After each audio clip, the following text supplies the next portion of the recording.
कि आज की जो मौजूदा सरकार है वो प्रजातंत्र को पैरों तले रौंद रही है। अगर इन्होंने समय रहते ये कोविड के हॉस्पिटल बनाए होते, कोविड के लिए ऑक्सीजन की रखी होती, वेंटिलेटर की व्यवस्था की होती, वैक्सीन की व्यवस्था की होती, तो आज जो लाशों के ढेर पड़े हैं, आज जो लाखों लोग मर रहे हैं वो ना मर। तो मेरा व्यक्तिगत तौर पे यह है कि मुख्यमंत्री ने गलती की, मंत्री ने गलती की, परंतु उसकी सजा हम प्रदेश में अपने बच्चों को, अपने परिजनों को ना दें। स्वर्गीय राजीव गांधी की पुण्यतिथि पर पूर्व मंत्री अशोक अरोड़ा के नेतृत्व में कांग्रेस जनों ने ब्रह्म सरोवर के उत्तरी तट पर जरूरतमंद लोगों में मास्क, सैनिटाइजर व फल वितरित किए। इससे पूर्व कांग्रेसी कार्यकर्ताओं ने पूर्व प्रधानमंत्री स्वर्गीय राजीव गांधी के चित्र पर पुष्प अर्पित किए। अशोक अरोड़ा ने कहा कि स्वर्गीय राजीव गांधी की पुण्यतिथि पर कुरुक्षेत्र कांग्रेस द्वारा फैसला लिया गया है कि कुरुक्षेत्र इकाई द्वारा कांग्रेस रसोई तैयार की जाएगी। इसके तहत एक हेल्पलाइन नंबर भी दिया जाएगा। इसके माध्यम से कोरोना मरीजों को घर घर खाना व अन्य खाद्य पदार्थ भेजे जाएंगे। उन्होंने कहा कि कोरोना के प्रकोप के चलते काफ़ी ऐसे परिवार हैं जहां सभी लोग कोरोना से संक्रमित हैं। ऐसे लोगों के लिए कांग्रेस रसोई खोली गई है। पूर्व मंत्री अशोक अरोड़ा ने कहा कि प्रजातंत्र की नींव पंचायत और नगरपालिका चुनाव हैं। स्वर्गीय राजीव गांधी ने इसकी मजबूती के लिए कदम उठाए, क्योंकि नींव मजबूत होगी तो देश भी मजबूत होगा। उन्होंने देश के लिए अपने प्राणों तक का त्याग कर दिया, लेकिन दुख की बात है कि आज की सरकार प्रजातंत्र को पैरों तले रौंद रही है। देश की संवैधानिक संस्थाओं का प्रयोग गलत तरीके से किया जा रहा है। अशोक अरोड़ा ने कहा कि समय रहते सरकार ने अस्पतालों में ऑक्सीजन का प्रबंध नहीं किया, कोविड अस्पताल नहीं बनाए, वह वेंटिलेटर की सुविधा नहीं दी।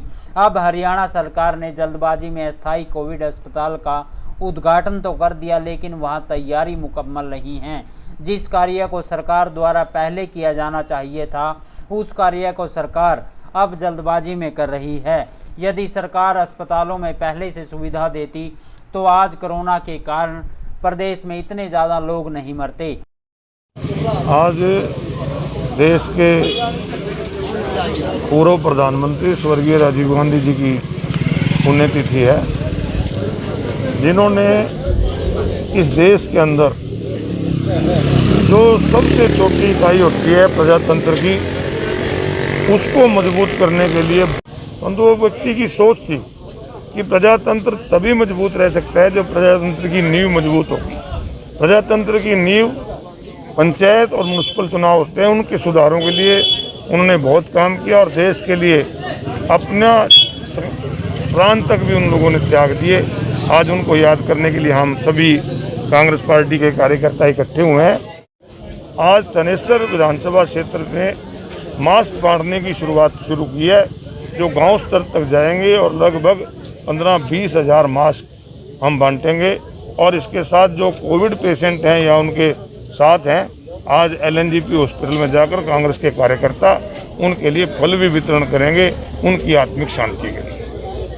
पंचायती राज के लिए क्या कितना योगदान होगा? मैं कहता हूँ कि आज अगर पंचायती राज सिस्टम मजबूत है, क्योंकि मैंने पहले बताया कि प्रजातंत्र की नींव जो है वो पंचायत और नगर पालिका के चुनाव हैं, और स्वर्गीय राजीव गांधी ने उसकी मजबूती के लिए कदम उठाए कि अगर नींव मजबूत होगी तो निश्चित रूप से प्रजातंत्र मजबूत होगा।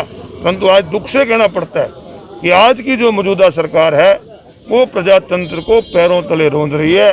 आज जितनी भी एटॉमिक संस्थाएं हैं, सबका गलत इस्तेमाल करके प्रजातंत्र को खत्म करने का काम किया जा रहा है। कांग्रेस पार्टी ने, हमारी कुरुक्षेत्र की इकाई ने, सभी कार्यकर्ताओं ने मिलकर एक फैसला लिया है कि क्योंकि कई घर ऐसे हैं जिनमें कोविड है, उनमें चाय बनाने वाला, रोटी बनाने वाला भी कोई नहीं रहा, वो घर में बैठे ही हैं, परंतु उनके खाने की समस्या भी आ सकती है।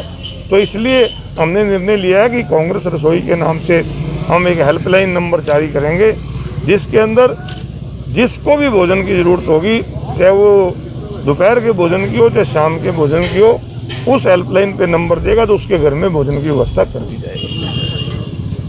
देखिए, प्रदेश के मुख्यमंत्री ने निश्चित रूप से जिस प्रकार हिसार में, पानीपत में, फिर आपके गुड़गांव के अंदर जाकर एक तरफ तो लोगों को हम पाठ पढ़ाते हैं कि लॉकडाउन का पालन करो, एक तरफ हम ये कहते हैं कि मास्क लगा के रखो। धारा 144 प्रदेश में लगाई, अब प्रदेश का मुख्यमंत्री मंत्री अगर ही तोड़ेंगे तो लोगों में निराशा होगी, लोगों में इसका दुख भी होगा। परंतु मेरे उन साथियों से अपील है कि लड़ाई सरकार के खिलाफ है, हमारी सरकार के खिलाफ हम लड़ाई जारी रखें, परंतु क्योंकि ये महामारी है इससे हम सबको बचना है। मेरी उन साथियों से अपील है कि इस प्रकार का कदम ना उठाएं जिससे महामारी और ज़्यादा फैले।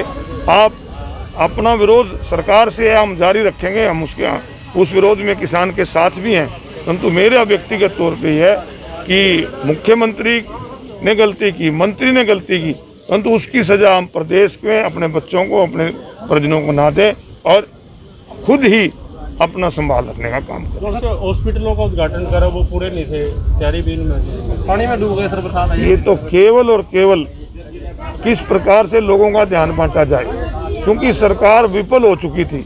अपनी विफलताओं को छुपाने के लिए एक गलती के ऊपर और गलती से ऊपर करते हुए तो इन्होंने कोई काम नहीं किया।